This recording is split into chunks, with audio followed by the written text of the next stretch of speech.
Bienvenue dans cette nouvelle vidéo qui porte sur le chapitre numéro 2 sur les ondes, vidéo qui a pour objectif de vous donner les notions sur la vitesse de propagation et sur les conditions de propagation des ondes. Pour commencer, la vitesse de propagation, elle est définie comme le rapport de la distance que va parcourir l'onde à la durée du parcours. On a alors la relation V égale à D divisé par T, avec V la vitesse de propagation qui sera généralement exprimée en mètres par seconde, D la distance en mètres, et T le temps pendant lequel l'onde va se déplacer en secondes.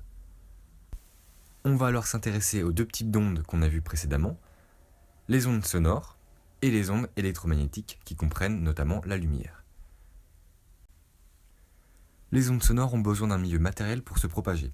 Ce milieu peut être solide, liquide ou gazeux. Sur le parleur, on voit que les vibrations vont donner lieu à une perturbation qui va se déplacer dans le milieu gazeux. Alors attention, il n'y a pas de propagation du son dans le vide. En effet, les ondes sonores ne vont pas se déplacer dans le vide puisqu'il y a absence de milieu matériel. On retiendra que dans l'air à 20 degrés Celsius, les ondes sonores se déplacent à 340 mètres par seconde. Concernant maintenant les ondes électromagnétiques, celles-ci se déplacent en ligne droite, dans le vide et dans tous les milieux transparents. Elles peuvent donc se propager dans l'eau, dans une vitre en verre ou dans tout autre milieu qui va être transparent.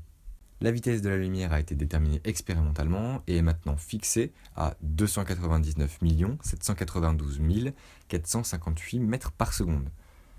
Et c'est la vitesse la plus importante de l'univers. On retiendra que la vitesse de la lumière dans le vide et dans l'air est de environ 3 × 10 puissance 8 mètres par seconde.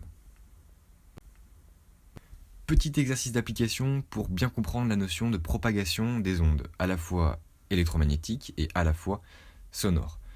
Alors l'exercice est le suivant. Lors d'un orage, la foudre tombe à 6 km d'un coureur. L'éclair et le tonnerre sont émis simultanément.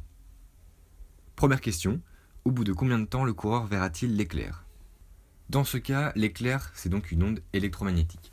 Donc finalement, la distance qui sépare le coureur de l'éclair, c'est 6 km. Comme on est dans le cas où on a une onde électromagnétique, la vitesse d'une onde électromagnétique dans l'air, elle est de 3 × 10 puissance 8 mètres par seconde.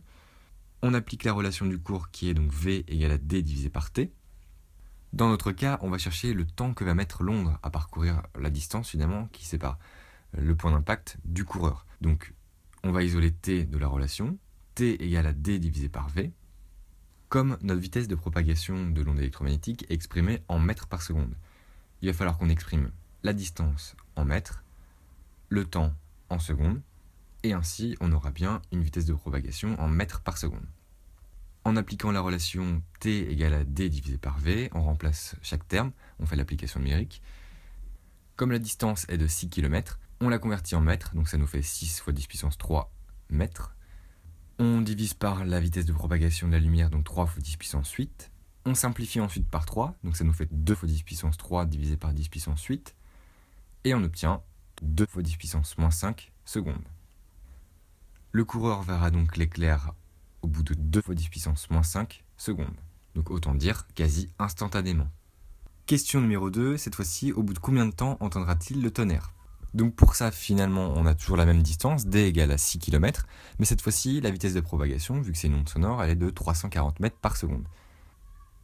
On applique la même relation que tout à l'heure, T égale à D divisé par V, donc on fait l'application numérique, T égale à 6 km, donc 6 × 10 puissance 3 mètres, divisé par 340, ce qui nous donne environ 18 secondes.